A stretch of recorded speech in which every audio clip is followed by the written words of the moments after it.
Meu Senhor e meu Deus, creio firmemente que estás aqui, que me vês, que me ouves. Adoro-te com profunda reverência.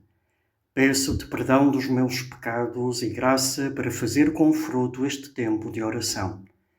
Minha Mãe Imaculada, São José, meu Pai, Senhor, anjo da minha guarda, intercedei por mim.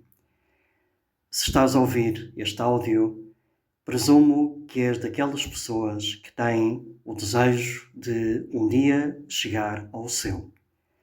Queres amar a Jesus já nesta terra, de tal maneira que desejo estar para sempre com Ele no céu. Então, se é assim, vale a pena prestar muita atenção às palavras que Jesus diz hoje, em resposta a uma pergunta que lhe fazem. Os discípulos aproximaram-se de Jesus e perguntaram-lhe: quem é o maior no reino dos céus? Jesus chamou uma criança, colocou-a no meio deles e disse-lhes: em verdade vos digo, se não vos converterdes e não vos tornardes como as crianças, não entrareis no reino dos céus. Quem for humilde como esta criança, esse será o maior no reino dos céus. Pois vemos que, para ir para o céu, como queremos, é preciso convertermos-nos e tornarmos-nos crianças. Talvez estas palavras de Jesus nos causem a perplexidade que sentiu Nicodemos, um sábio judeu, quando Jesus lhe disse que para entrar no reino de Deus era preciso nascer de novo. Ele não estava bem a ver como é que isso seria possível. Mas nós sabemos que não se trata de um nascimento biológico, mas se trata de ser crianças, de renascer e ser pequenos espiritualmente. E aqui há sem dúvida, Jesus, nestas tuas palavras, neste teu convite, um aspecto terno. Apreciamos nas crianças, pelo menos quando estão bem dispostas e não no momento de birra ou telha, apreciamos nelas a candura, a docilidade. Gostamos da sua alegria natural, o seu carinho natural, e dá vontade de as pegar, de brincar com elas, de encher-nos do seu sorriso. É essa vontade que nós gostaríamos de suscitar em Deus relativamente a nós. Sermos crianças que Deus deseja cuidar.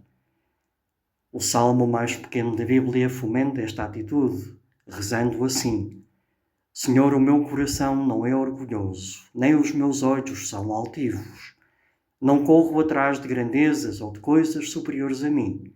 Pelo contrário, estou sossegado e tranquilo, como criança saciada ao colo da mãe. Israel espera no Senhor, desde agora e para sempre. Há certamente, nesta atitude perante Deus, estarmos como filhos pequenos no seu colo, uma dimensão de descanso. Abandonamo-nos em Deus, confiamo-nos, sentindo-nos acarinhados e protegidos. E isso enche-nos de paz, de serenidade, mesmo na adversidade.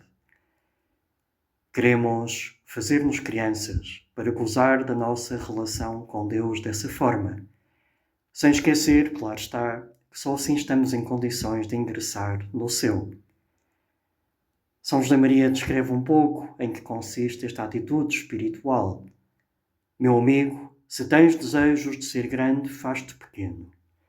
Para ser pequeno é preciso crer como creem as crianças, amar como amam as crianças, abandonar-se como se abandonam as crianças, rezar como rezam as crianças.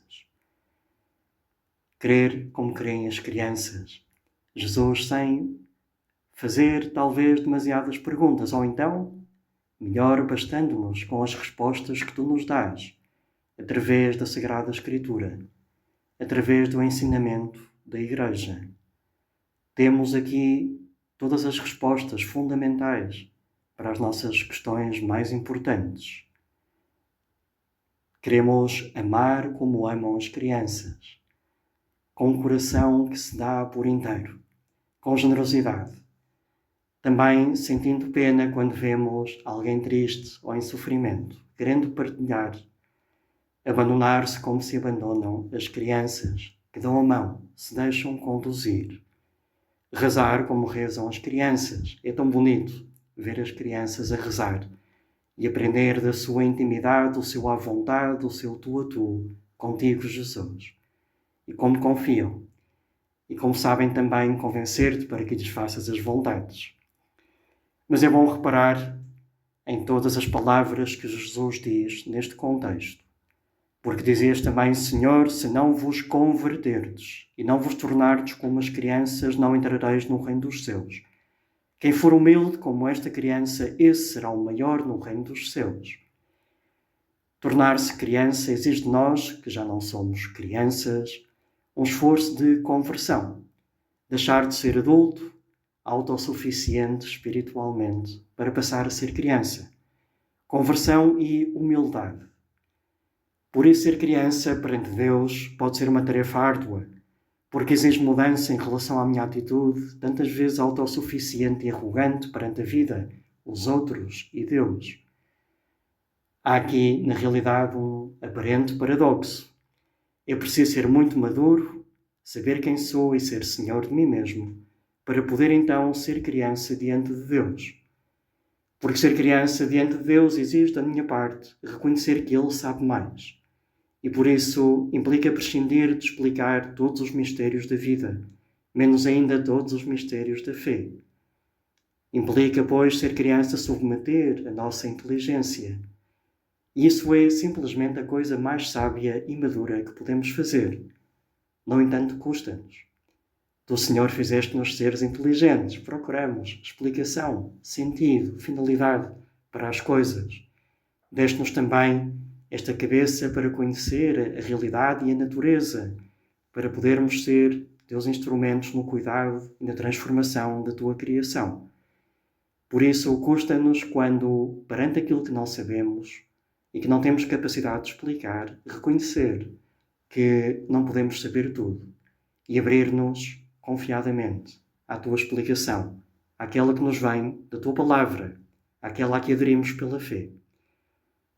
Além disso, ou precisamente por isso, porque é preciso confiar em Deus, ser criança também implica ser uma criança obediente. É muito bonito ouvir crianças a pedir desculpa a Jesus por não terem sabido obedecer à primeira e com boa cara.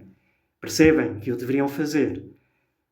Ser criança diante de Deus leva a submeter a minha vontade à vontade de Deus, mesmo se não a compreendo ou se Ele me pede algo difícil. Ser criança também é compatível com a consciência de sermos fracos, frágeis, de termos misérias. Mas ainda torna muito mais fácil conviver com as nossas imperfeições, quedas e até prejuízos. Porque, como as crianças pequenas que correm, brincam, caem e voltam a levantar-se, e se magoam, choram um bocadinho, dá-se-lhes um beijinho no dói-dói ou põe-se uma cura na ferida e voltam à brincadeira. Também nós, perante as nossas falhas, mesmo pecados, também saberemos deixar que Deus nos cuide e voltar à luta pela santidade.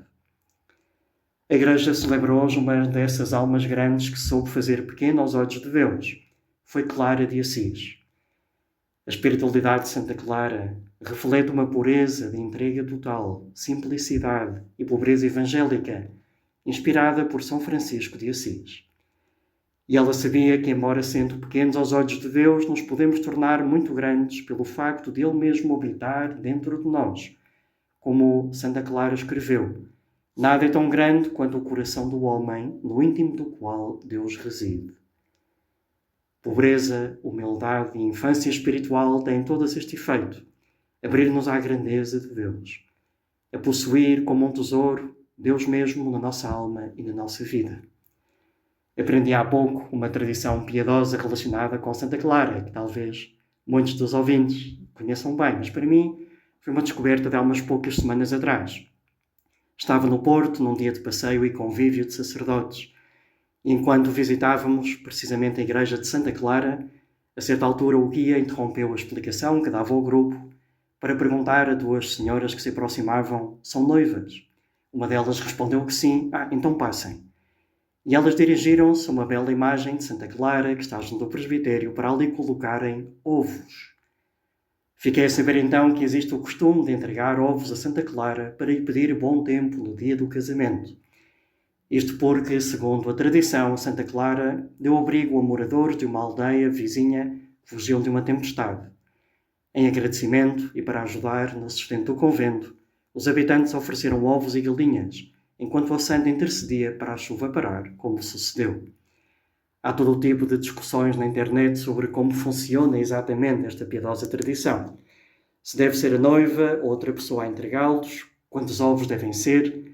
Alguém comentava que, tendo entregue só 6 em vez de uma dúzia de ovos que é sugerida, houve bom tempo de manhã, mas já houve mau tempo à tarde.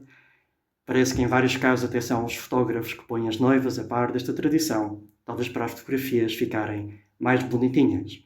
Enfim, o que podemos pedir hoje a Santa Clara é que nos dê o desejo de amar a Jesus tão intensamente como ela, e que saibamos desprender-nos interiormente das nossas ideias e projetos, para sermos crianças que Deus coloca ao seu colo, que se fiam totalmente do seu Pai Deus em todos os momentos, e entregam todo o seu ser. Lembrando, mais uma vez, como só assim seremos admitidos na família de Deus para sempre, no céu. Dou-te graças, meu Deus, pelos bons propósitos, afetos e inspirações que me comunicaste nesta meditação. Peço-te ajuda para os pôr em prática. Minha Mãe Imaculada, São José, meu Pai e Senhor, anjo da minha guarda, Santa Clara, intercedei por mim.